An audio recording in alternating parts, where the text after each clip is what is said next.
विष्णु पुराण में भक्त प्रहलाद के जन्म की अद्भुत गाथा सुनने को मिलती है।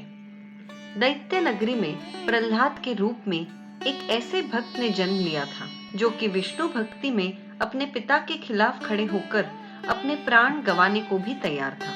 तो आइए जाने भक्त प्रहलाद के जन्म की कथा, जो इस प्रकार है। जब प्रहलाद अपनी मां कयाधु के पेट में था, तब उसके चाचा हिरण्याक्ष का भगवान विष्णु के वरावतार ने वध कर दिया था। इससे कुंठित होकर उसके पिता हिरण्यकश्यप भगवान ब्रह्मा की तपस्या करने चले गए थे।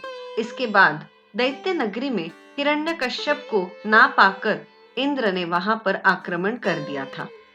उन्होंने दैत्य नगरी पर अधिकार कर लिया तथा कयाधु को बंदी बना लिया। इंद्रदेव कयाधु को बंदी बनाकर अपने साथ ले जाने लगे कि नारद मुनि ने उन्हें रोक दिया। नारद मुनि ने इंद्र से कहा कि तुम एक गर्भवती स्त्री पर अत्याचार नहीं कर सकते, और वो भी तब जब उसके गर्भ में भगवान विष्णु का भक्त पल रहा हो। इसके पश्चात नारद मुनि कयाधु को इंद्र के चंगुल से छुड़ाकर अपने आश्रम में ले आए तथा हिरण्यकश्यप की तपस्या पूर्ण होने तक अपने आश्रम में रखा। इस दौरान नारद मुनि कयाधु को हरि भजन सुनाते व भगवान विष्णु की कथाओं का विस्तार पूर्वक वर्णन करते।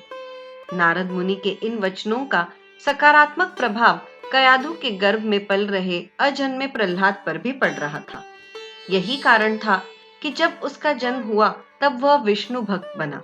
उससे पहले उसके 4 बड़े भाई थे जिनका जन्म दैत्य नगरी में ही हुआ था, और उनमें दैत्यों वाले ही गुण थे, किंतु प्रहलाद उन सबसे अलग था। वो सदा ही विष्णु भक्ति में लीन रहता था।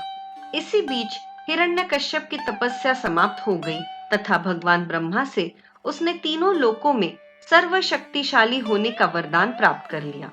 राक्षस राज हिरण्यकश्यप ने अपने कठोर तप से ब्रह्मा जी को प्रसन्न कर वरदान मांगा।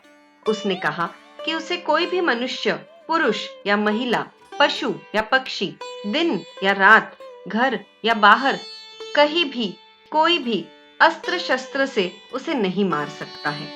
ऐसा वरदान ब्रह्मा जी से प्राप्त कर उसने सारे संसार में हाहाकार मचा दिया था और स्वयं को भगवान समझने लगा।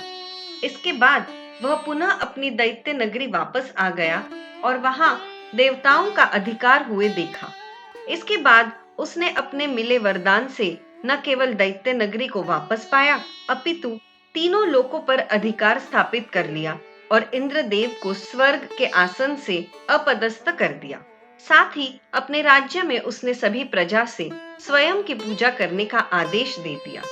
वहीं दूसरी तरफ हिरण्यकश्यप की तपस्या समाप्त हो जाने और पुनः अपनी नगरी लौट आने की सूचना मिलने के पश्चात कयाधु और भक्त प्रहलाद भी नारद मुनि से आशीर्वाद लेकर पुनः अपनी नगरी लौट गए।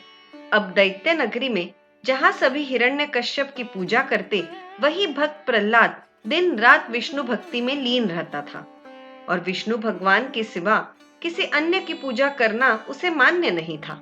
दैत्य नगरी में प्रहलाद के रूप में एक ऐसे भक्त ने जन्म लिया था जो कि विष्णु भक्ति में अपने पिता के खिलाफ खड़े होकर अपने प्राण गंवाने को भी तैयार था।